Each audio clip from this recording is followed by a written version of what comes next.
Creating extraordinary success in business and life is absolutely possible. That means more income, more freedom, and more energy for what you value most without the hustle or burnout. I'm Laura Flood, certified success and high performance coach, CEO for over 30 years, and a multiple seven-figure entrepreneur. I've built a profitable, sustainable business while prioritizing my family, my health, and my happiness, and I'm here to help you do the same. This is the Redefining Success Podcast, where I'll share the strategies, tools, and the mindset shifts to help you grow with intention, live a life you love, and create lasting happiness, wealth, and freedom without losing yourself in the process. Let's dive in. The women who are building the most extraordinary lives are also the ones who feel the most out of place in the rooms that they used to belong in. You most likely have everything you said you wanted, the business, the life, all of the amazing people who love you, and still something feels off. As high achievers, we're built differently, and you've probably known it your whole life. Welcome back to Redefining Success. Today, we're going to talk about something that I've wanted to say out loud for a long time. The loneliness that comes from growth and the drive that you have. It's that feeling that comes from being the woman in the room who can't stop seeing what's possible when everyone else seems perfectly content with what's already there.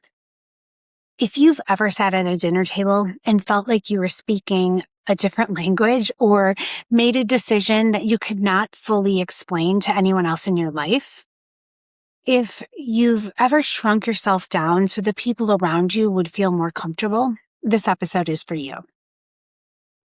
I want to start with a story. I remember sitting at dinner with women that I've known for almost 10 years. And somewhere in the middle of the conversation, I realized that I wasn't really there. They were talking about their husbands, complaining mostly. And I sat there thinking, none of us have a perfect marriage, but this conversation isn't making anything better. I tried to shift the conversation gently, the way that you would when you still care about the people, even when you're not sure you belong in the room anymore. And it went right back to that negativity. And that's the moment I knew. Not that these women were wrong or that I was better than them, just that I was somewhere different. What I needed from a conversation wasn't available in that room anymore. I needed the kind of conversations that challenged me, that leaves me thinking differently than when I sat down. And I remember driving home that night, and I couldn't fully name what I was feeling. It wasn't loneliness. It was more like standing at a door that you've walked through 100 times and realizing it doesn't lead anywhere you want to go anymore. It was a moment that changed something in me. Or maybe it wasn't really a change. It was more like it clarified something that had always been there. And here's what I know now that I didn't know then. The loneliness that I felt in that moment, it wasn't a sign that something was wrong with me. It was a sign that I was becoming who I was always supposed to be. And those two things can feel identical when you're in the middle of it. So I want to name something that most high-achieving women carry quietly for years. You've always moved faster than the people around you, and you've always wanted more. More of whatever that makes you feel fully alive. And you've spent a significant portion of your life wondering what's wrong with you for wanting it. Because the people around you, they seem fine. They seem even happy. And you love them. Of course, you genuinely do. But there's a part of you that can't understand how they are satisfied with the life that feels to you like it's barely scratching the surface of what's possible. You do what most women like us do. You perform contentment. You show up at the dinner, you laugh at all the right moments, and you talk about all the things everyone else is talking about. But the whole time, there's this quiet hum underneath it all. There's this sense that you're not quite fully there. That the version of you sitting at that table it's an edited version. It's a smaller version. It's almost like it's a version of you that just fits the situation. And I spent years thinking that feeling meant that I was arrogant, that I wanted too much and I needed to be grateful for what I had and stop reaching for more. What I know now is that feeling, it was information. It wasn't a character flaw. It was a compass. I see this with my coaching clients all of the time. When a decision is made, that gap, it's undeniable. It might be a business decision or a pivot that feels completely obvious to you and completely insane to everyone around you. It could be a personal decision or, leaving something behind that looks good on paper but feels wrong in your body. Or it might be a decision to stop shrinking and to stop apologizing for your drive. Deciding not to soften your ambition so the people around you feel more comfortable. Because what happens is when you're surrounded by people who don't understand what you're building, self-doubt gets loud. You have an idea and immediately start talking yourself out of it. Or you ask 5 different people what they would do. You might find yourself buying another course or joining another mastermind, just consuming more information because you're hoping that someone else will hand you enough certainty to finally trust yourself again. And that's not an information problem. That's a woman who has stopped trusting her own judgments, and the way back isn't more data. It's rebuilding the relationship with the part of you who already knows. Here's the part that I want you to sit with for a minute, because I think this is where a lot of women get stuck. When you've felt this way, when you've felt that gap between yourself and the people around you, what did you make that mean? I would guess for most of you, you made it mean something about you. That you were too much, or that you were too difficult or selfish for wanting what you wanted. That you needed to get better at being satisfied. Or maybe you went in the other direction. Maybe you made it mean that the people around you were the problem, that they were holding you back, that they were small-minded and they didn't understand you. Neither of those stories are true. You're not too much, and the people around you, they're not the problem. You're just on different trajectories, and that's not a crisis. That's just a fact of growth. The woman that you're becoming, it requires a different kind of company. Not better company, just different company. You really need to be surrounded by people who are operating at the level that you're moving towards. People who understand the decisions that you're making because they're making the same kind of decisions themselves. And that's not arrogance, that's alignment. Every single level of growth that I've ever experienced came with a version of this feeling. Every time I made a decision that moved my life forward, there was a period of time where I was ahead of my environment, where the people and the places and conversations that had sustained me at the previous level, they were no longer quite enough for the level that I was stepping into. And that's not comfortable, but it's not supposed to be comfortable. But I want you to know it's not a signal to stop or a signal to shrink back down. It's really just a sign that you're in the in-between, the space between who you were and who you're becoming.